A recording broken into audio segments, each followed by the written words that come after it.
What's up everyone? Welcome back to Living Survival. My name is Ben and today we're going to take a look at a vital piece of gear that everyone watching this channel should have, and that's a first aid kit.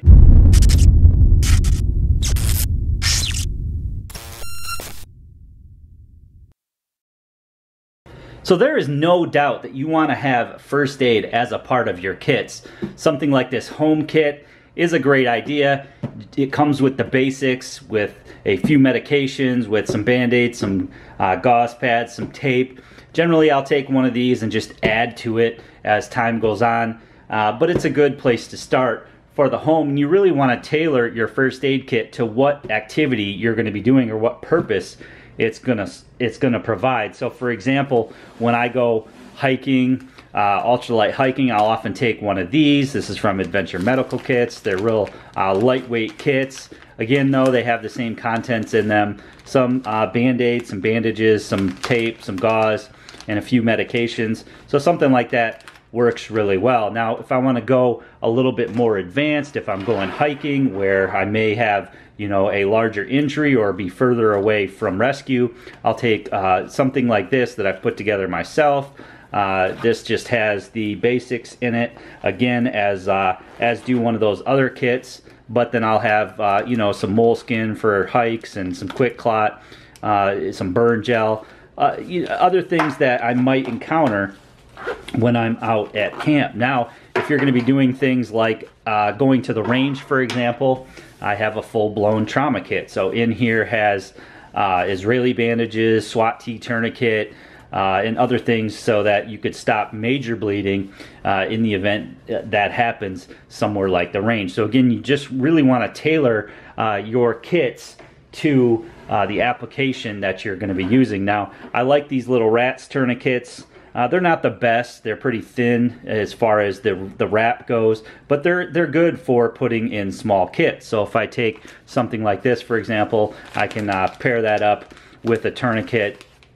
I can throw that in here, and then I have that extra level of protection. Again, these are the rats tourniquets. I prefer the cat tourniquet for my larger kits, like a get home bag or a bug out bag, but these work well, again, for being portable. They're not the easiest to put on one-handed or one man. So if it's on your leg, for example, not that big a deal, but if it's on your arm, it can be hard to do these to self-rescue with one of these. You got to have a buddy do it. But today we're going to take a look at a first aid kit from Surviveware. This is a good kit to have if you have nothing else, or if you're just getting started out in first aid kits.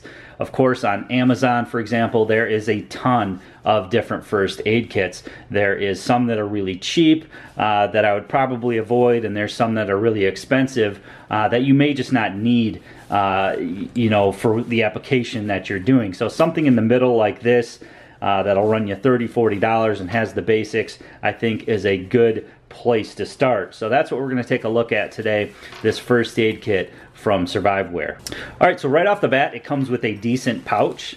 Always good to have a pouch to hold your gear in. It's red so that you know that it's first aid. It's got a grab handle so you can stick it down in your pack, be able to grab that easily. It's got nice pulls on the zippers, and believe me, when the time comes that you need first aid, all of this stuff comes in really handy, that you're not having to sort through a kit like this or try to get it open. Then there's a waterproof bag in here. If you need to pack a wound very quickly, something like this can be a little bit slower than something like this. So I like the pouch. I like that it's in bright red. It does have a spot here that you could hook it on to a vest, a kit, a pack, or like I said, you could just throw it down in a pack, and it's bright red, so you're gonna know that that's what it's for. Generally, I'll take a little flashlight and just clip it to one of the zips.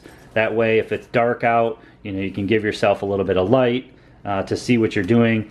Again, not having to search for a flashlight if you need it at night comes in really handy. So that's an extra piece of gear that I'll generally throw on to all my first aid kits. So let's take a look at the contents here. You have an outside zip here, and what they've done in here is they've placed a little bag for personal medication. You're going to see that everything's labeled in here, and again, that's really handy if you're in a traumatic situation, something where you need to really quickly administer first aid to yourself or someone else.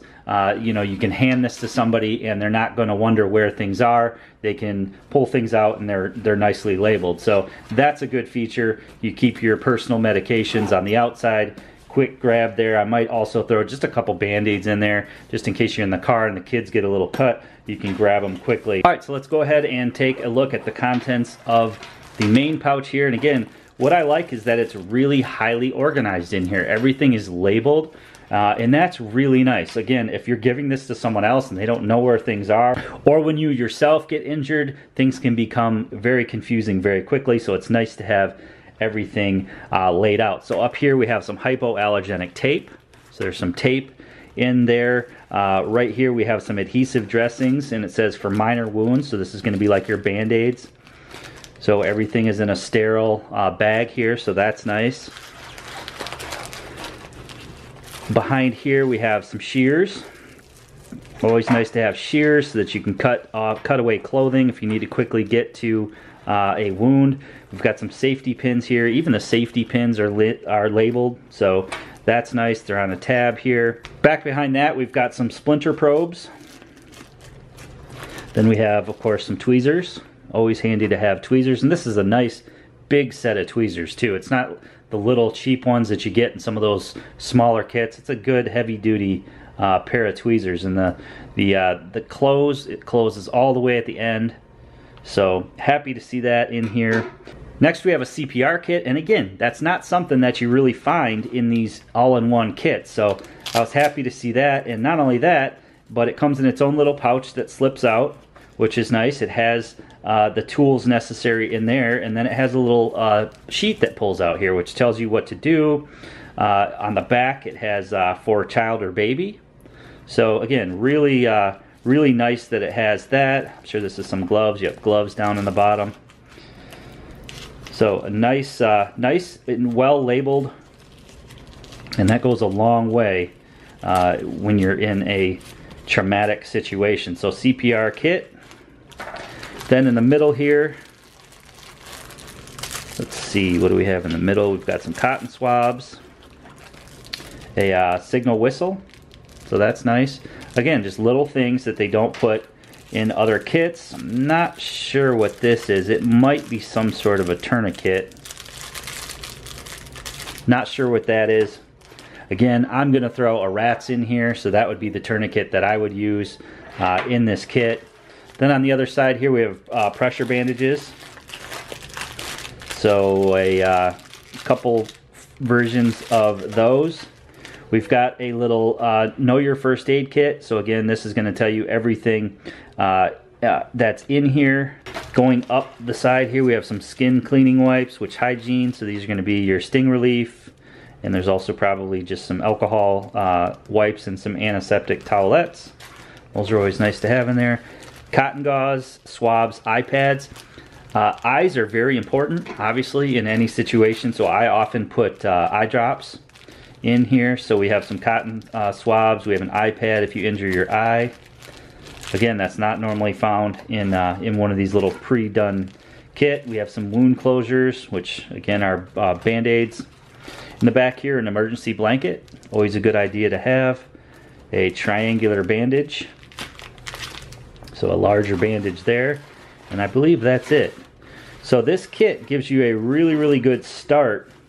A better start than I've seen in some other kits for sure. And then you could go ahead and add to that. I'd add some eye drops in here for if you get something in your eye. I'd maybe add a little mirror so you could see if you do have something in your eye. Again, I'd add a small little tourniquet. So this little RATS tourniquet, again, I like that because of its portability. Maybe not the best tourniquet that you can get, but I like it for its portability. I know myself, I'm around knives all the time. Just the other day, I almost lopped my finger off, just, you know, having one of those days. So having first aid and knowing right where it was helped tremendously to get that bleeding stopped and to get some pressure on that wound. So I can't stress enough how important it is. You know, there are some cheap kits out there, but this one seems to be pretty decent quality. I'm happy with it, and I'm definitely going to build upon that. When it comes to more advanced first aid gear like a tourniquet, make sure you get trained. It's important that you know how to use it, know where to use it, know when to use it. things like chest seals and Israeli bandages. Again, you want to be properly trained on when and where to use that stuff. Now in this kit, I put a rat's tourniquet, and it's a good portable tourniquet to put in a small kit or when you're going ultra light. If you want something that's a little bit better for your main kits, I'd go with the cat tourniquet, or the SWAT T is also another one that isn't very expensive. Either way, it's good to have first aid, good to know how to use it, and good to have that be a part of all of your kits. So if you guys want to purchase a Surviveware first aid kit, I think it's a decent, well-rounded kit. I'm going to put a link below to Amazon. Anything you guys purchase through my Amazon link does go a long way to help support the channel. I hope you guys enjoyed the video today. Please give it a big thumbs up for me. Make sure you leave me a comment below. Please share this video to any friends or family who might be interested in this video on your social media. And if you haven't already done so, click that red subscribe button and the notification bell to be notified of new videos.